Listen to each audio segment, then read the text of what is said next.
Эдуард Валасевич. Шпачыны канфуз.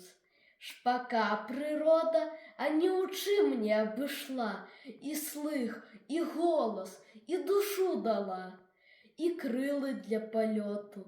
І шпак лятаў, свае выводзіў ноты, ды неяк, пабываўшы за мяжой, такіх акордаў і мелодый нахапаўся, у такое пер'е ён стракатае прыбраўся, што птушкі зачырыкалі наперабой. Хто зайздрасцю, хто з абурэннем, па лесе гамана пайшла і зацікавіла арла. Ну, братка, пакажы сваё ты ўменне, а я паслухаю ўцяньку, прапанаваў арол шпаку.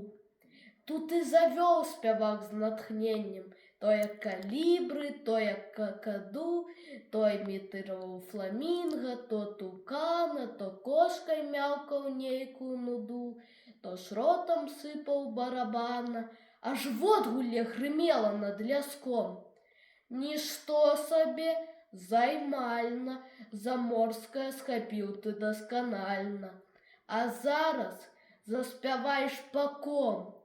І дзіва, не толькі варыяцыі і пералівы, шпак і мелодыю сваю забыў. Тады арол загаварыў з дакорам. Якая ганьба, ну і сорам, спрадвеку птушкі славяць родны гай, а ты злятаў разок на мора, дык стаў не шпак, а папугай.